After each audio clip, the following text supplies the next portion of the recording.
మీరు డయాబెటీస్ కోసం మెట్ఫార్మిన్ వాడుతున్నారనుకోండి, మీకు సంవత్సరాల తరబడి ఇలా మెట్ఫార్మిన్ తీసుకుంటున్న వాళ్ళలో వైటమిన్ బి12 డెఫిషియన్సీ వస్తుందని మనం లాస్ట్ వీడియోలో చెప్పాను నేను. సో దానికి చాలామంది విటమిన్ బి12 కోసం ఫుడ్ చెప్పండి, పర్టికులర్గా వెజిటేరియన్స్లో చెప్పండి అని అడుగుతున్నారు.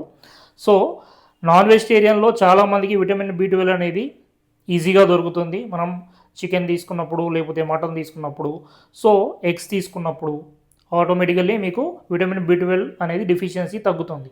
కాకపోతే మరి వెజిటేరియన్స్లో ఎలా అంటే పాల పదార్థాలు, ముఖ్యంగా పాలలో ఉంటుంది, లేదు పెరుగులో ఉంటుంది, మీకు నెయ్యిలో ఉంటుంది, వెన్నలో కూడా విటమిన్ బి12 అనేది దొరుకుతుంది.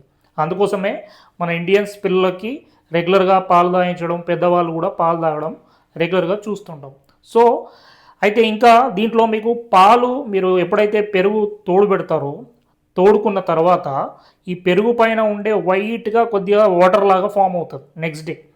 ఆ వాటర్ను తీసి జనరల్గా తీసి పడేస్తుంటారు, అలా పడేయకండి. సో ఆ వాటర్ను పడేయకుండా మీ పెరుగులోనే కలిపేసేయండి. సో దానివల్ల మీకు బాడీకి కావాల్సిన విటమిన్ బి12 అందుతుంది. అండ్ దీంతోపాటు వెజిటేరియన్స్లో ఇంకా ఈజీగా అంటే మీకు మామిడి టెంక ఉంటుంది కదా, మామిడి టెంకలో జీడి ఉంటుంది. ఈ జీడిలో పుష్కలమైన వైటమిన్ బి12 ఉంటుంది.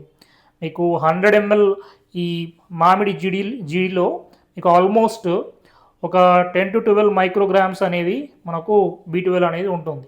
సో కాబట్టి మీరు ఈ మామిడి జీడి టెంకని ఇప్పుడు ఎట్లాగో మనకు సమ్మర్ వస్తుంది, ఈ టెంక తీసి పడేయకుండా దానిలో ఉండే జీడిని ఎండబెట్టి పొడిలాగా చేసుకొని డైలీ ఒక స్పూను మార్నింగ్, ఒక స్పూన్ ఈవినింగ్ మీరు పాలలో కానీ, లేకపోతే వాటర్లో కానీ, లేకపోతే ఏదైనా ఫ్రూట్ జ్యూస్లో కానీ కలుపుకొని తీసుకుంటే మీకు పుష్కలమైన బి12 వస్తుంది.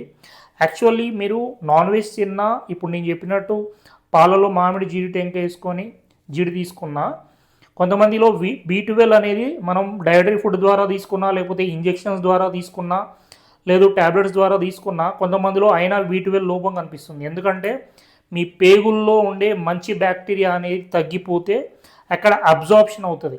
సో పేగుల్లో గుడ్ బ్యాక్టీరియా అంటే ప్రోబయాటిక్స్ అనేవి సరిగా లేకపోతే మీకు ఈ బి12 అబ్జార్ప్షన్ అనేది తగ్గిపోతుంది. సో దానివల్ల కూడా బి12 తగ్గుతుంది.